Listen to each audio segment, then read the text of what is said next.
Welcome to Rico 12. My name is Justin, and I am a child of an all-powerful and all-loving God and a recovering addict, and am blessed to host this meeting and podcast. Rico 12 is an organization with the mission of learning and sharing the similarities of addiction of all kinds, and gaining and sharing tools and hope from others who are walking this path. We come together from all places, all faiths and backgrounds to gain tools and hope from others who are walking this similar path. Speakers from our past meetings have represented many fellowships, addictions, and afflictions, and we look forward to continuing to add to the diversity of speakers and backgrounds, and we will be doing that in one of the projects I'll be announcing here in just a minute. Today's speaker for the 172nd meeting is Sean B., who will be speaking on his experience, strength, and hope in regards to the concept of getting back to the basics.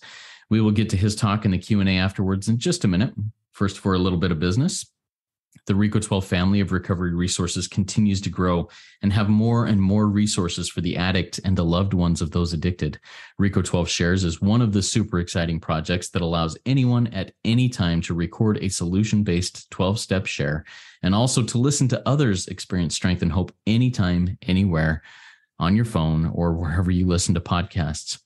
Another quickly approaching project is a big book roundtable discussion where we will be swimming through the first 164 pages of the Big Book of Alcoholics Anonymous with a few recovered individuals who are past speakers in Rico 12 and who really try to know and live the Big Book. We will also be doing another amazing project on real-life recovery information and solutions as found in the Big Book of Alcoholics Anonymous in regards to real-world recovery and real-life problems, with a weekly 20 to 30-minute Q&A with Nikki M. in her Noodle It Out with Nikki style. If you're not aware of that, we'll get that. You'll love it, I promise you. And if that's not enough, another really cool expansion of Rico 12 speaker meetings is on the near horizon too, also starting in July. This will be at a day and time that is more conducive to our European, Asian, and African listeners and will allow you to more easily attend live in those meetings and also be able to be a person who speaks in those meetings. If you're from other parts of the world and what we do now is typically in the middle of the night or the wee hours of the morning, you'll be able to join in there, and I'm really excited about that. Your donations and subscriptions are making this all possible, as there are costs to build and maintain all of them. On that note, Rico 12 is a self-supporting service, and we appreciate your help in keeping us working our 12th step in this manner. We gratefully accept contributions through PayPal and Venmo through the links in the chat and the show notes. I'll get those in there. We also offer a monthly subscription program called Rico 12 Spearheads. To join in and help support these cool projects, please consider donating at rico12.com/support. I'll put that link in the chat and in the show notes. And, we look forward each meeting to receiving from the light reflected from our speakers. That light inspires hope, meaning, worth, and growth in us, the listening audience. Now I'm going to introduce today's guest speaker, Sean B. Here's a little bit about Sean. Sean came into the rooms of AA on May 22nd, 2019, after coming to the realization that he was unable to regulate his emotional state without a drink. He quickly recognized that there was a large gap between the expectation of where he thought he would be in life and the reality of where he was. While he was able to stay sober for a year, he half measured the steps and didn't make much spiritual progress. On February 27th of 2020, he came into the Big Book Sponsorship Fellowship and threw himself into the steps and abandoned himself to God. In that process, he's learned much about addiction, emotional sobriety, and codependency. He's worked with over 30 sponsees and maintained 3 years of sobriety from hard drugs and alcohol. Take it away, Sean. We're excited to hear about getting back to the basics from you today. Hello, Justin. Thank you for having me. Yes, my name is Sean. I'm a recovering alcoholic and member of the beautiful fellowship of the Big Book Sponsorship Fellowship. Grateful to be here today. Thank you all for joining. Today I want to talk about kind of just a basic run through of the steps and what that looks like. For me, I didn't understand the purpose. I didn't understand the structure of the steps, the goals, and I just kind of want to do a quick run through, 20 minutes, and hopefully if you're new or even if you've been here for a while, you walk away with just a better understanding of how these things are designed and what the goal is.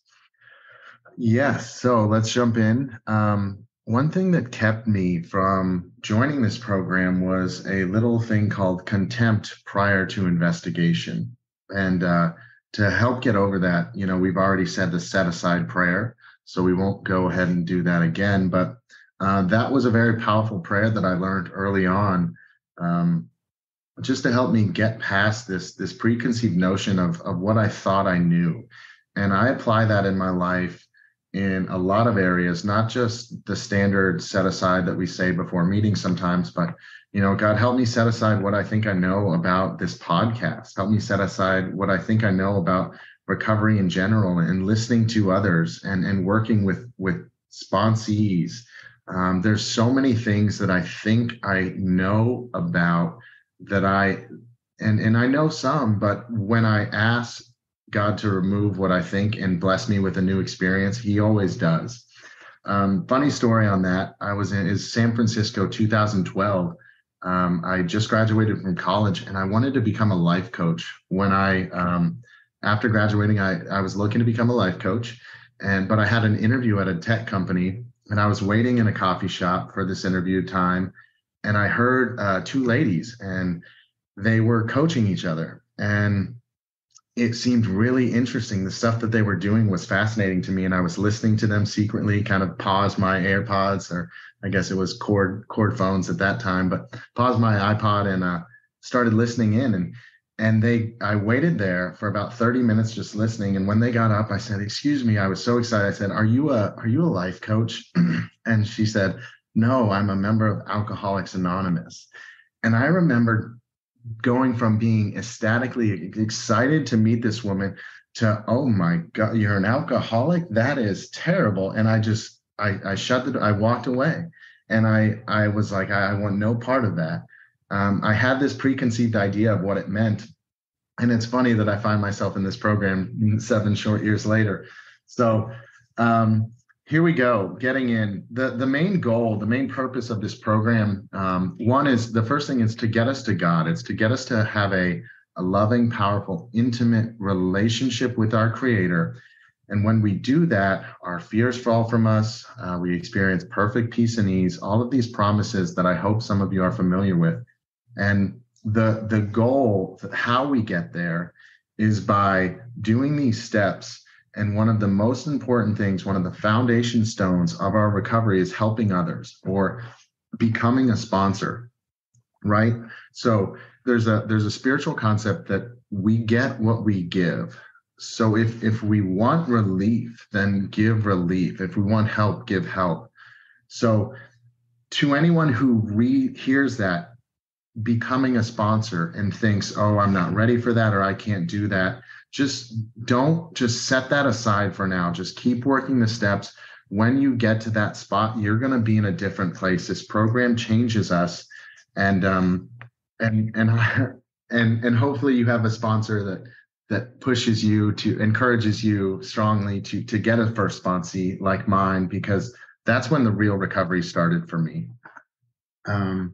Getting into step one, I'm just going to quickly kind of run through the steps and give you some tips, give you my thoughts, and then at the end we'll go for some questions. Step one is powerlessness and unmanageability. Those are the two parts to step one. How it worked for me, this is directly out of the Big Book. I drank and acted out because I like the effect produced by acting out. The sensation was so elusive, though, that while it harmed me in many ways, I cannot, after a time, differentiate the true from the false. So my mind lies to me. I would drink, it would bring me harm, pain, shame, remorse. It hurt my relationships, it hurt my body. But the next day, and I would say I'm never going to drink again. The next day, my mind would lie to me, and I found myself drinking. I became restless, irritable, and discontented. I was bored, depressed, and anxious. And I could not experience, and until I experienced the sense of ease and comfort, which came by taking a few drinks, I remained in that state. After I'd succumbed to this desire, the phenomenon of craving. So once I put alcohol in my body, once I use a drug, once I open a browser with porn, this craving in my body develops, and I pass through a well-known stage of a spree, emerging remorseful with a firm resolution not to drink. And I thought it was willpower. I thought I wasn't strong enough. I thought I didn't have what it took.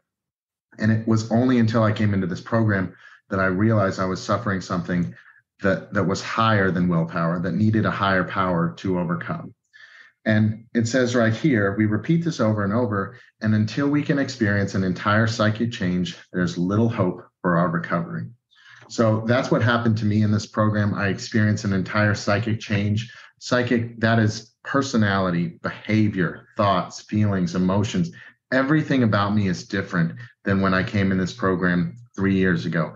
I could not speak on a podcast 3 years ago. I was too anxious. My heart would be racing. My voice would be trembling. I wouldn't be able to be here. I could probably do it drunk, but that's why I was here in the first place, right? Okay, I want to go over this analogy that we use. It's called, so addicts and alcoholics are like drowning men and women. If we don't find some way of keeping our heads above water, we are going to drown. So we look for some kind of power to keep us afloat. We notice there are logs floating on the surface.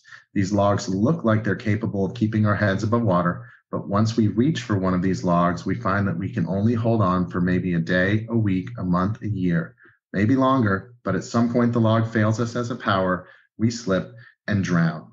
So these logs, we describe them as easier, softer ways, middle of the road solutions, half measures, or human aids.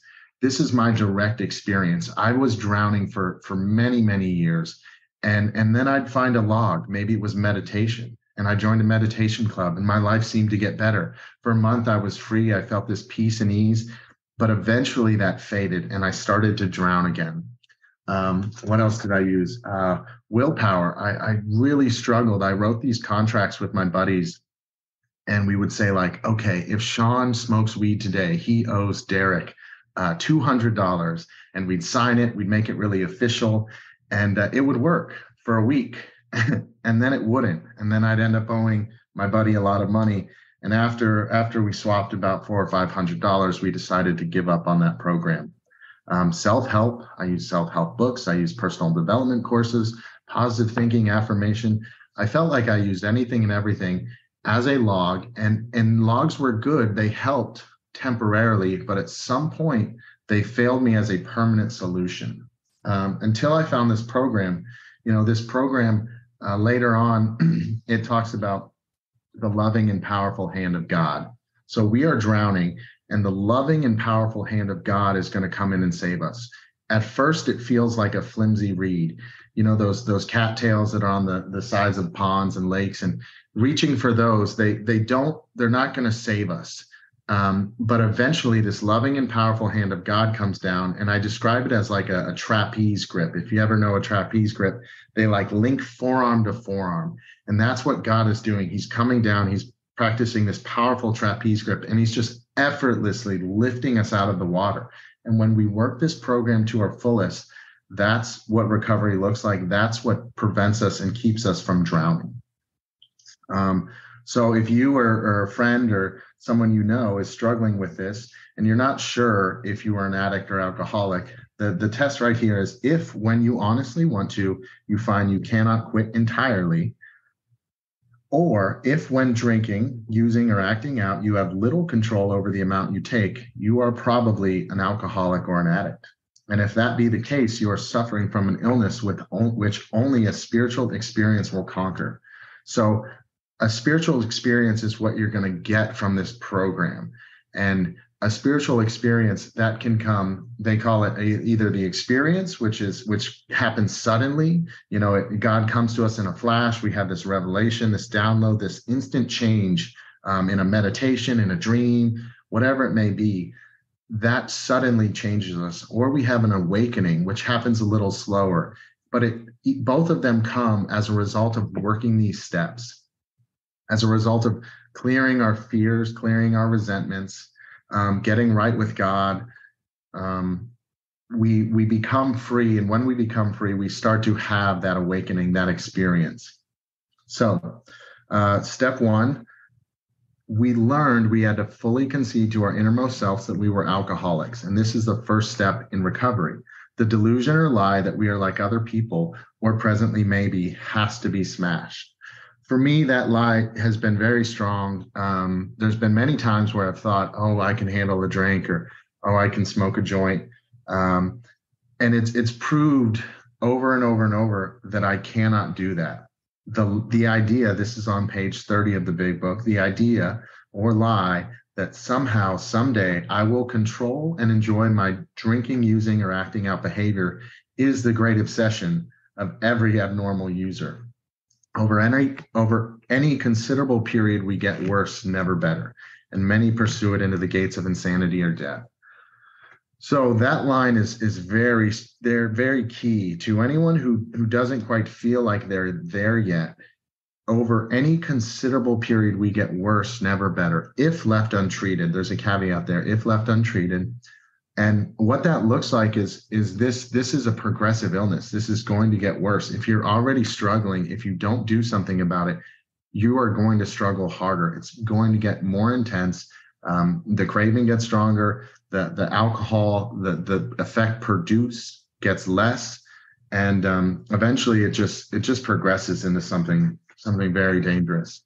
The good news is that rarely have we seen a person fail who has thoroughly followed our path, and those who do not recover, or those who do not recover, are people who cannot or will not completely give themselves to this simple program.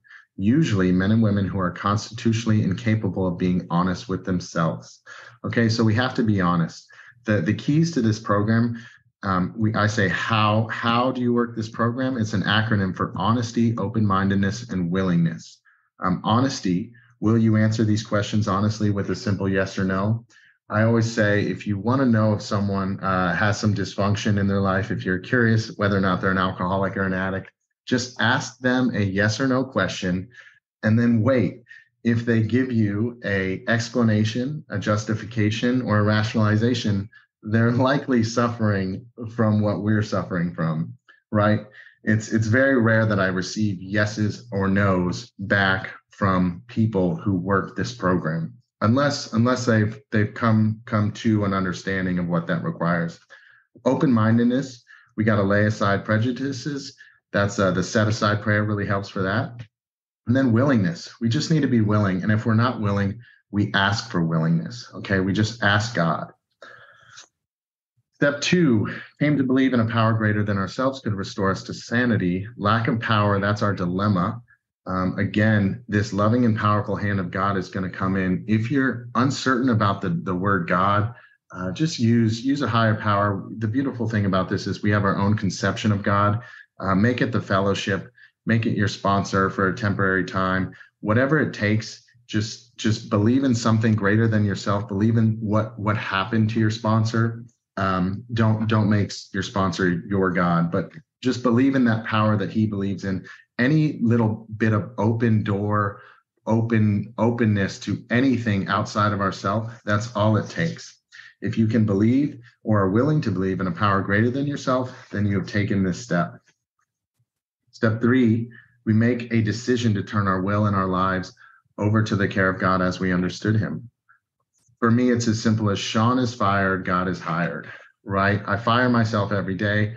I wake up in the morning, I get on my knees, I say the step 3 prayer, I surrender to God, and I submit my life over to the care of him.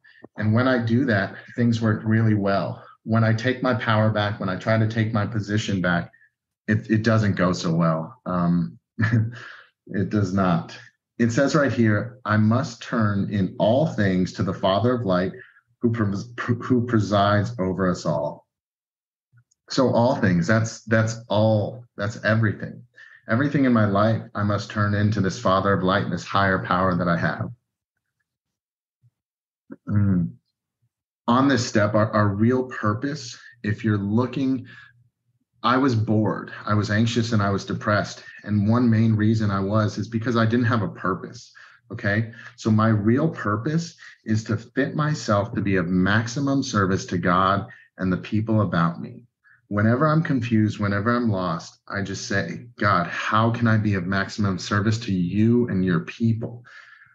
It's amazing what he does when we surrender and when we submit and when we're willing to help others. It gets me out of my selfishness. It gets me out of my self-centeredness. It's a beautiful thing. And it gives me something to live for. That's step 1, 2, and 3, of which when we do those 3 steps properly, we walk, they say we walk through a triumphant arch to freedom. And if you've never seen this arch, you can Google, step 1, 2, and 3, triumphant arch to freedom. It'll show you a picture. But step 1 is the foundation stone. We need to have a solid foundation in order to work this program, in order to get to freedom. Step 2 is the cornerstone.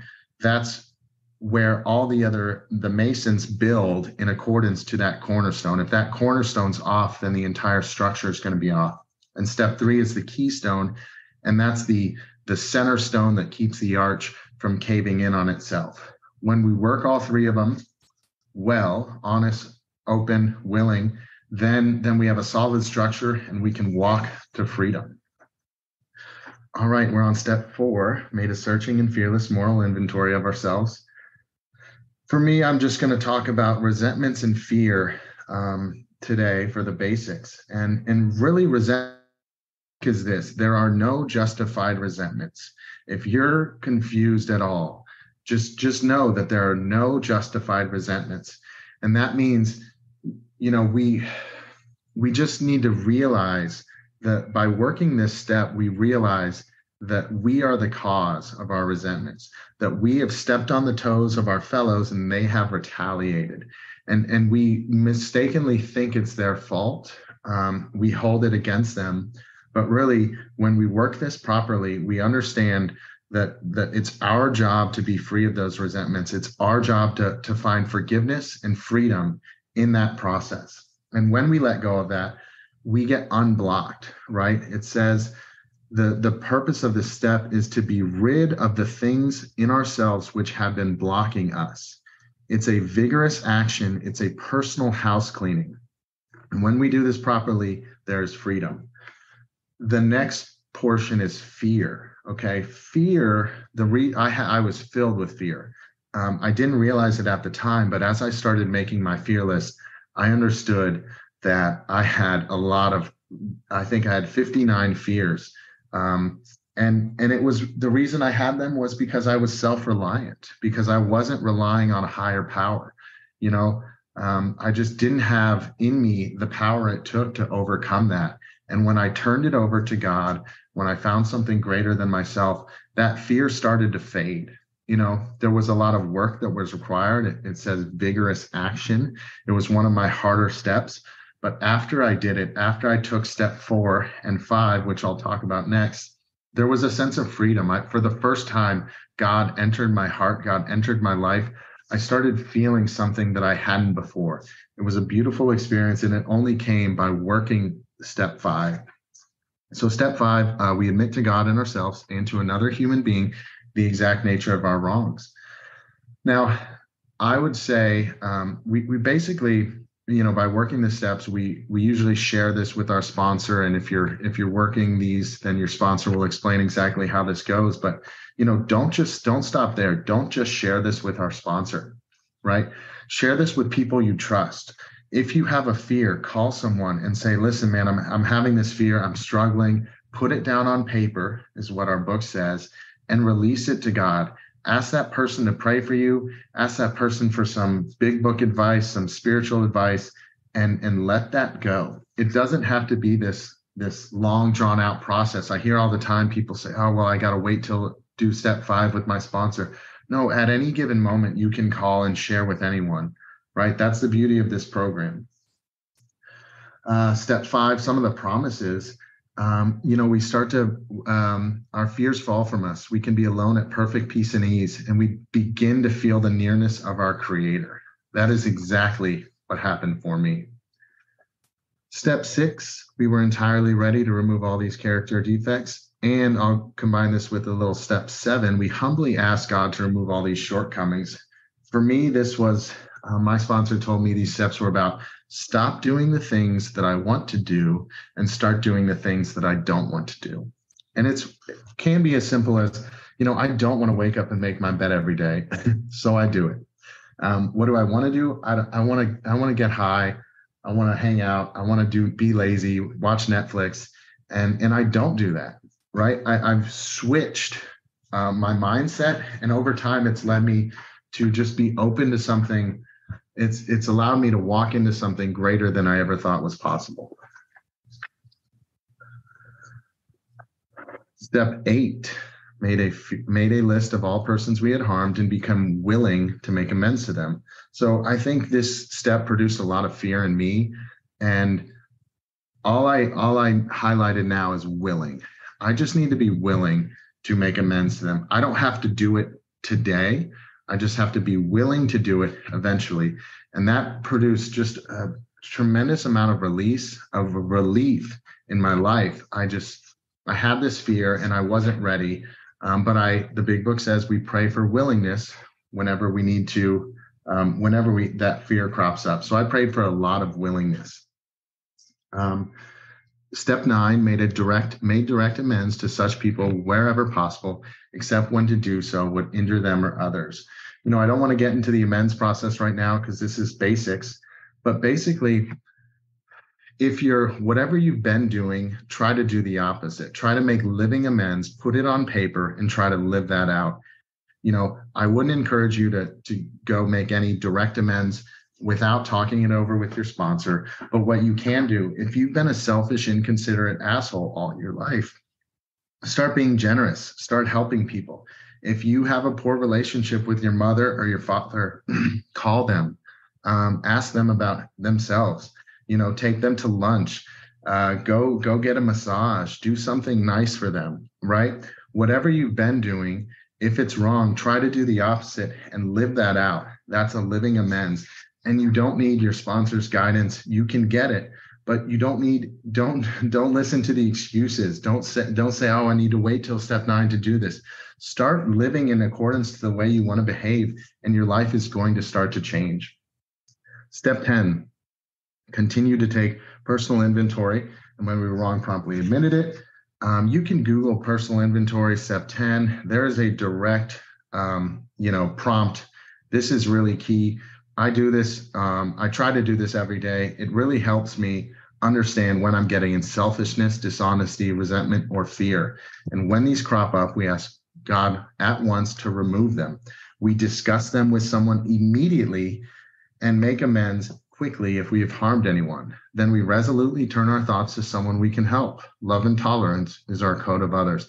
If we're practicing this step every day, beautiful things will start to happen. It's really quite simple. We just need to put it into action. Got about 3 minutes. Step 11, sought through prayer and meditation to improve our conscious contact with God as we understood him, praying only for knowledge of his will and the power to carry it out. They do a beautiful job to explaining this. Step 11 suggests prayer, which is talking to God, and meditation, which is listening to God. And how we do this, we have 3 focuses. We have a PM focus, an AM focus, and a midday focus. And these are all on page 86. I'm running out of time here, so we won't get into it. But look at page 86. If you've done these steps and you're not reading page 86 often, I would encourage you to do so. That's what's gonna help your spiritual fitness stay on point. You stay fit. You need to work out. You need to get to the gym if you want to stay fit. This is how you get to the gym in this program. All right. And step 12, having had a spiritual awakening as a result of these steps, we try to carry this message to alcoholics and addicts to practice these principles in all of our affairs. So this entire step is about working with others. Okay. Basically, if you're shaky, you better work with others. If other measures fail, work with another alcoholic. Nothing will ensure immunity from drinking, using, or acting out as intensive work with other alcoholics. Okay. The promise is here. Life will take on a new meaning, to watch people recover, to see them help others. And we watch loneliness vanish. We see fellowships grow up about us, and we have a host of friends. This is an experience you will not want to miss. This is my direct experience.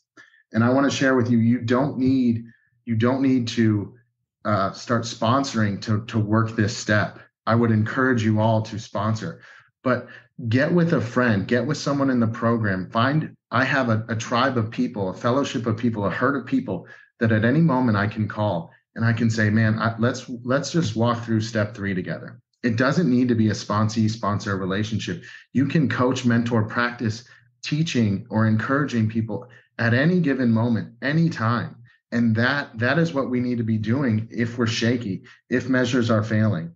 That gives us immunity, right? Call, text, reach out, build that. We have there's tribes available. There's tons of sick and dying, desperate people that need this message, and it's our job to carry it.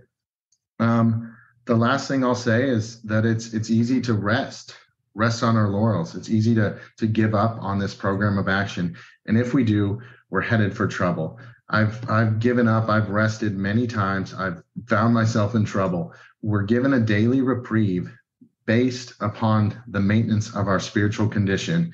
And it's every day that we must carry the vision of God and his will into all our activities. How can I serve thee?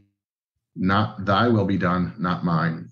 To close, we trust God, we clean house, and we help others. I am Sean. I'm an alcoholic in recovery, and I'm grateful to be here. Sean, thank you so much. Love that run through of the steps. Very concise, very quick, and very helpful. I really appreciate it. For the newcomer, there's not much better you're going to find in going through what the steps are in just 20, 25 minutes. What a beautiful thing. Thank you, Sean. A reminder to our live audience, if you have questions for Sean, please type them in the Q&A link at the bottom of your window. I've written down several questions, and I'll get to all of those that come in as we get here. One quick note.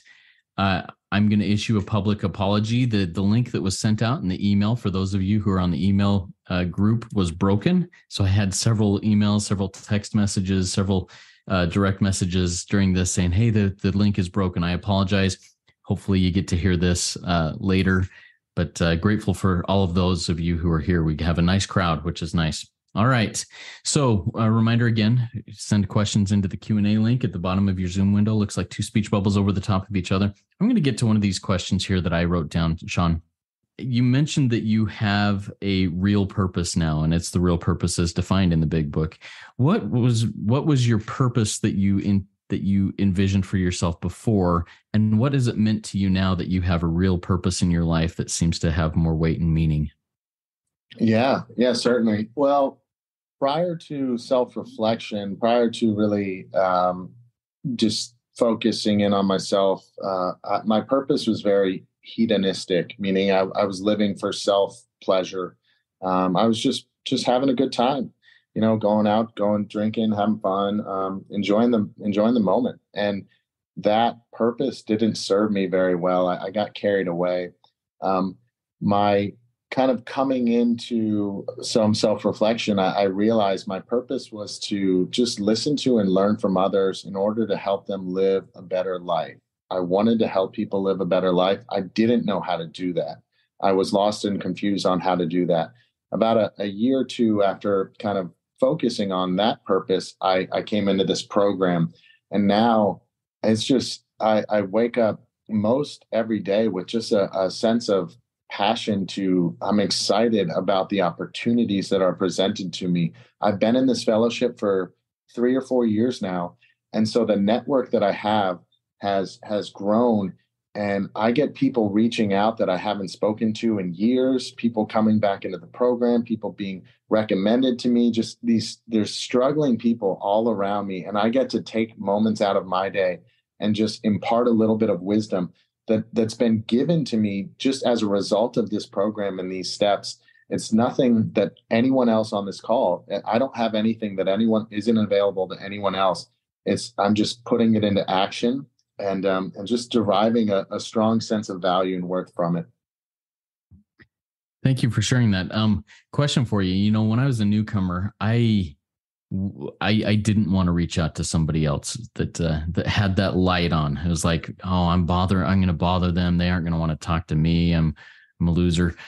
And sometimes so me as an active addict, if somebody's calling me to say, hey, I need some help, I'm going to start getting resentful about that. But me in recovery, that's not how it is. Tell me a little bit about when you get a call from somebody that maybe you haven't spoken with before ever, or somebody that you haven't heard from in a long time. What emotions do you have, and what are you willing to do at that moment in order to connect with them?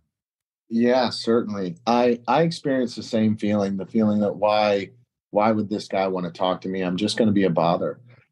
And on the other side of it, it's you are not a bother at all. Being Working this program, that's how I was set free, by being contacted by other struggling individuals. I found freedom.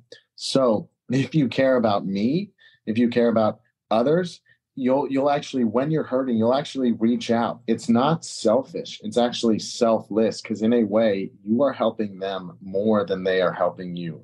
So just really try to remember try to remember that message, and the fact that if they are working this program, it's going to be the highlight of their day.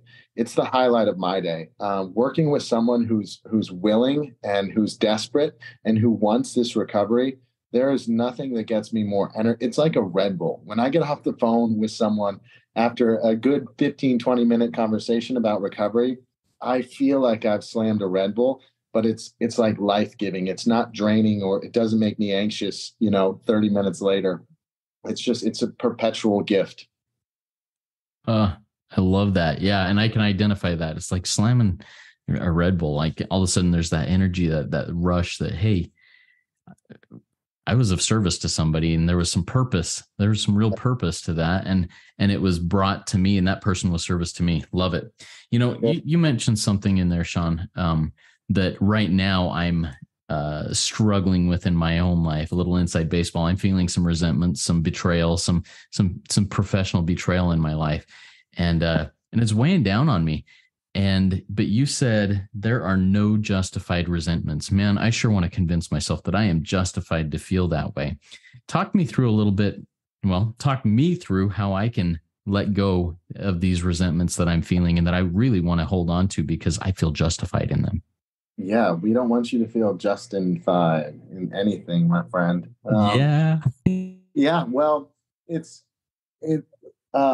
know a little bit of that story, but basically you got to find your fault or your wrong, and if you look at the character defects, things like fear, dishonesty, laziness,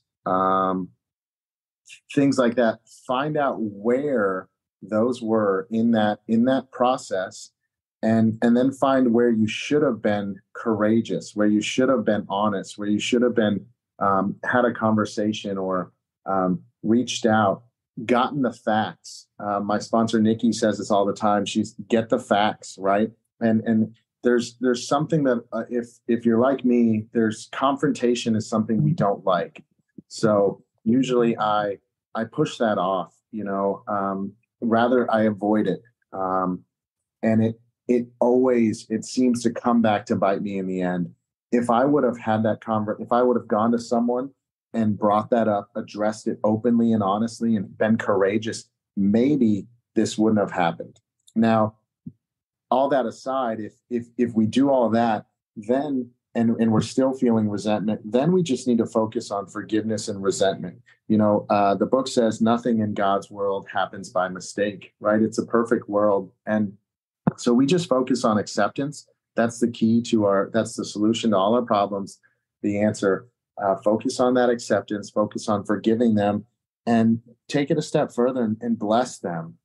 Send them off with a parting gift, pray for them, write them a letter about how much it meant, that relationship, and that you wish them well, and that you want to move forward walk with them hand in hand. The Bible, it says when someone takes your tunic, give them your coat too, right? It's like if someone's going to rob you of your wallet, give them your shoes, bless them. It's comforting. It provides us the resentment. Resentment is like drinking poison and expecting the other person to die, right? It's not going to help. But when we can bless them, there's a spiritual reward in that realm, and it comes back to us. Again, we get what we give. And if you're giving resentment, if you're giving anger and frustration, that's what we're going to get. Excellent. Thank you for sharing that, Sean. And yeah, I've heard and I've actually shared that analogy of, if I'm resenting someone, it's like me drinking poison and expecting the person I'm resenting to die. And that's where I'm sitting right now. I and and I'm kind of dramatizing this a little bit more than it really is, but at the same time, I'm being honest about it. I want to drink the poison right now. I feel justified in it. I feel justified in suffering because then I can feel like the victim. But I love the solution. Acceptance is the answer. And I know that from experience. And I know all of these things from experience that it works. Sometimes I just want to sit in it. And it's frustrating to those around me and to me because I see it and I still want to do it. All right. We have someone who said, "Hey, how do we get in contact with you?" So here's how to get in contact with either me or Sean. Please send an email to Reco12pod. That's RECO12POD at gmail.com. And I can connect you with Sean, or if you wanted to talk to me, I can connect you with me because I'll get the email. All right. Very good. Sean, another thing that you shared is the step 6, step 7 mantra that you talked about. Hey, step 6 is to stop doing the things I want to do. And step 7 is to start doing the things I don't want to do. In the world, in the normal world with normies, if I was to go up and tell somebody who's a normie, who's living a relatively healthy life and say, "Hey, you need to stop doing what you want to do and start doing what you don't want to do," they'd look at me like I had, 3 heads growing out of my shoulders. Talk to me a little bit more about what that means to you and how you implement that in your life. Remember that the normies are different. They're muggles. They're not of this spiritual world, right? So they're not walking. They may or may not be, but if they're normal, they're certainly not suffering from this disease of dysfunction that we suffer from. So, for me, what makes me is, and what makes me into this program is that I don't want to do the things that normal people want to do. I think normal people wake up and make their bed. Normal people eat healthy, and have a glass of wine with a steak dinner and then go to bed. I've never done that. I've never had a glass of wine. I want 13 to start. And so we're just different. And in the beginning, this program has changed my mind, right? There's a psychic change that happens. Everything about me is different. And so when I really work this program, that mantra almost starts to shift. Now I do, when I'm spiritually recovered and feeling fit, I do want to make my bed. I do want to exercise. I do want to go out and do a social activity, meet new people, engage in friendly ways.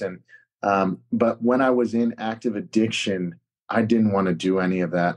I wanted to smoke weed and lay in bed all day. Make my bed? No way.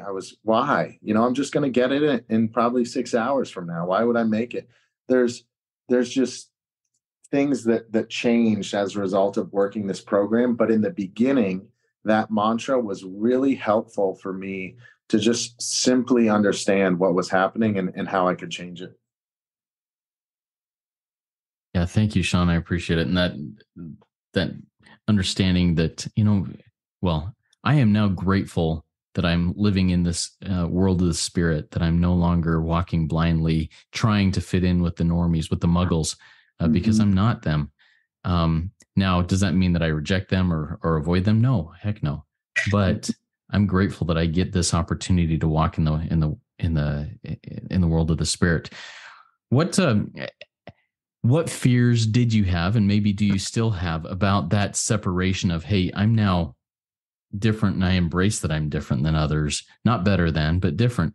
How does that work in your life, in your day-to-day interactions with normies and muggles and other people who are addicts and struggling? Yeah, I think there's a promise that in the big book that says once working these steps, we will not regret the past, nor will we wish to shut the door on it. And then it also says our past becomes our greatest asset. And so for me, the first is in the beginning, I had some shame. I had some, I was just embarrassed that this is where I was in life. And I didn't feel like sharing it. I didn't feel comfortable. And when I went out and people asked me why I wasn't drinking, I'd kind of make something up. I told him I was running a marathon and I needed to stay fit. And eventually, through working this program, I started to, that promise came true. And I started to recognize that this was a blessing that I had, that because of working these steps, I had a gift that I could now freely give away. And it started to bless me in just so many ways. And now I don't look at it like it's a flaw. I look at it like it's a blessing. And when I share with people now, when someone says, "Oh, do you want to drink?" I say, "Oh no, I don't drink." And they'll say, like, "Why not? Are you an alcoholic?" And yeah, like I work the AA steps, and I give back and this and that, and people are curious.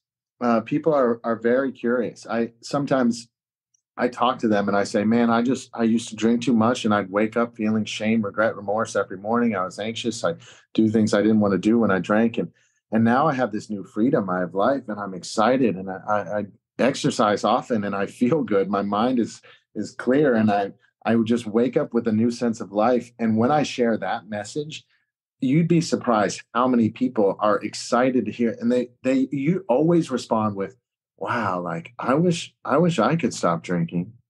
If we sell it with the promises that are in this book, people want what we have, right? These promises are it's something so profound. It's something so spiritually great that most people want this. They don't know how to go about it. And it's our job. That's another way we can carry this message. So I love that. And I've experienced that same in my own recovery walk, where when somebody says something like, "Wow, Justin, you've lost a lot of weight. What are you doing?" And I don't just say, "Oh, I got this new diet," because it's not a diet. It's a lifestyle. It's a change. And I said, I let somebody else make my food decisions for me and move into that. Well, tell me about that. And I talk about recovery. I talk about 12 steps and how it's affected my life and how much better I feel and everything. And what a beautiful thing that is to be able to share that with others. Thank you for sharing that. All right. Have another question from our live audience. This is from Emma Jean.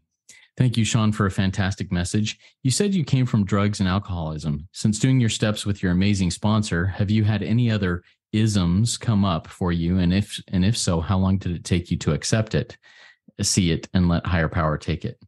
Man, you're bringing out the other isms. Yeah, I started with alcohol. The first year, I was sober from alcohol. I was smoking weed every day and being like, "Man, 12 stepper, this is great, sober life."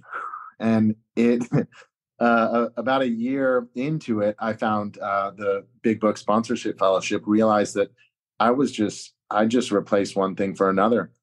So then I started working on my marijuana. That led to porn, and I had to work on porn. I cut that out, and then I started crushing ice cream like it was my job. And those would probably be the big four. There's a little bit of codependency, and then fear, just this obsessive thinking. I can get trapped in these self doubt and fear loops. But as a result of working this program, and it says we turn in all things to the Father of light, right? So all of these things, and I'm not perfect with them, but it's a practice that when I work my program, I don't feel like doing any of those things, right? And I'm still working on, there's certain things, let's say ice cream. If I'm really spiritually fit, I can have some, but if I get away from it, it's like it can quickly creep up on me.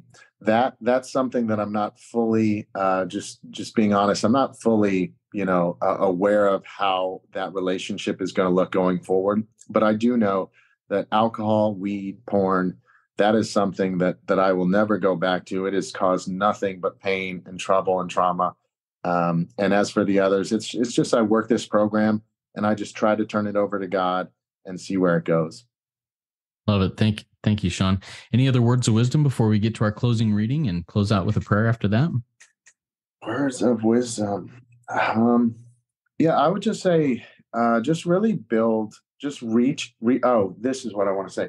If you're struggling, if you have this obsessive thought the sooner that you can reach out to someone, the more likely you are going to be able to overcome it. So when I was struggling with weed, I would just, if I drove past a dispensary and the thought popped, oh, I should get a joint. No, I cannot do that. But I would text my sponsor immediately and said, just drove past the dispensary. I thought I should smoke a joint. And, I don't want to. And I'd share that. Right. And it felt silly, kind of. It felt like, why, I wasn't going to pull over and go in there. So why did I share it? Well, if I've learned that if I don't address it, it can grow. And once it grows, it starts to boil almost. And once it boils in the pot, once the pot boils over, there's no putting the water back in the pot. Right. I'm going to find that joint. And so my way of stirring the pot to prevent it from boil is texting my sponsor, is texting a friend. It doesn't have to be a sponsor. We just share it with someone.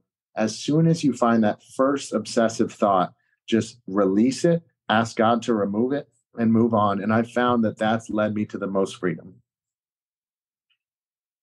Love it. Thank you so much, Sean. Yeah, that was a great Rico 12 weekly speaker meeting. And if we didn't get to your questions in the audience, or if you have other questions, please consider joining our WhatsApp community by sending an email to rico12pod@gmail.com, RECO12POD@gmail.com, and join in our community and ask those questions and answer others' questions that'll come up. If you're inspired and want to share something of your own insights in a 12-step style share, please go to Rico 12 Share's SpeakPipe link and record your 3 to 4 minute share there. If you've not yet rated and reviewed the podcast in Apple Podcasts, please consider going to do so now. It's a great way to help us get that word out to more addicts and those suffering in the world. I invite the audience to come back next week when we will have a great speaker, Amanda B., who will speak to us on the topic of sponsorship, the pipeline to power.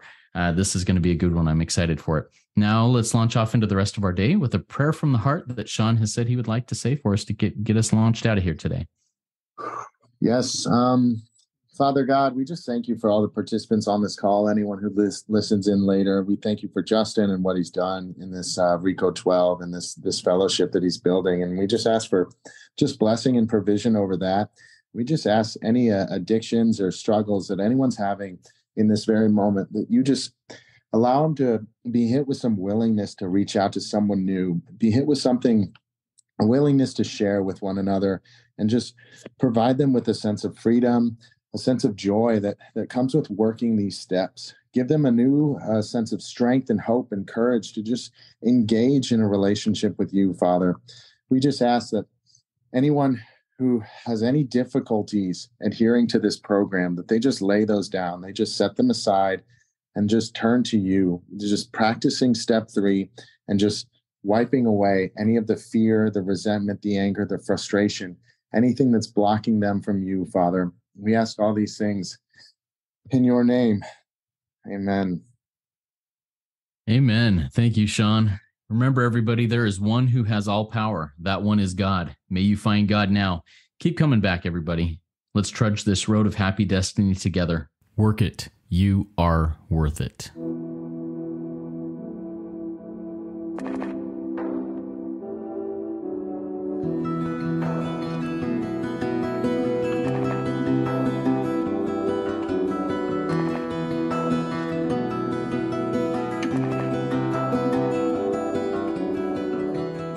There was a man put his hand by the side of his mouth, and he wanted to scream, but the sound never came out.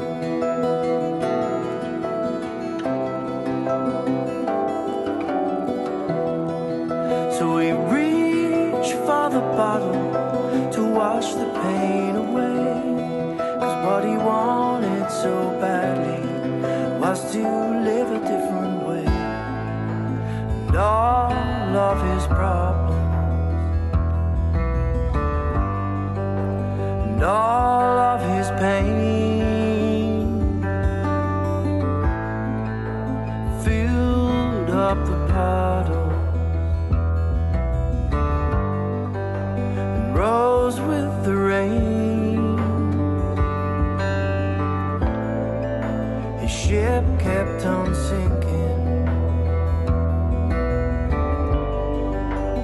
bottom of the lake, and he knew for certain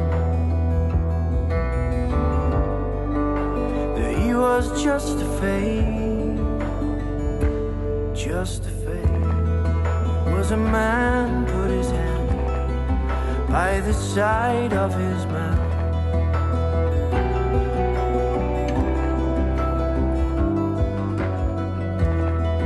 and he wanted to share, but only lies ever came out.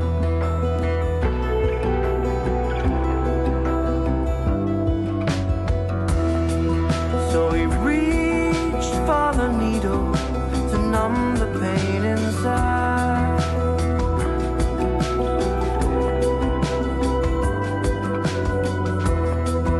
and the truth that he yearned for shriveled up and died.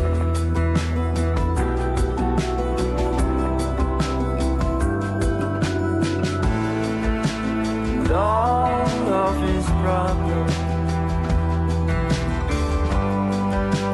and all of his pain,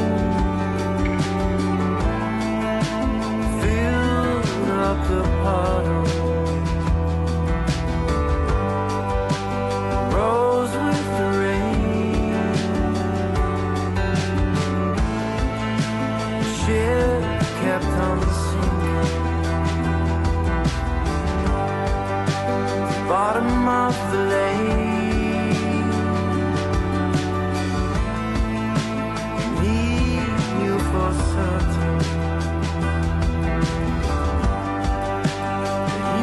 Just a fake,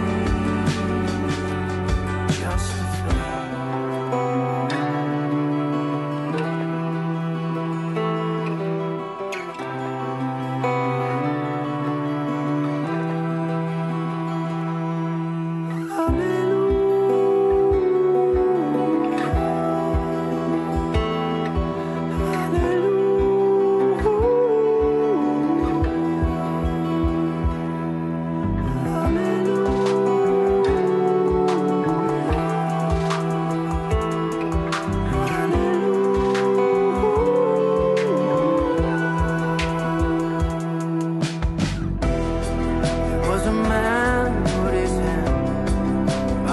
Side of his mouth as he read from the book, only truth spilled out.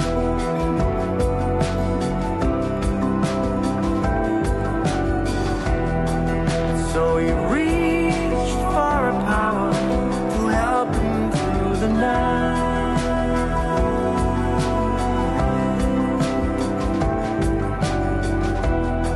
'cause what lives in the darkness dies in the light.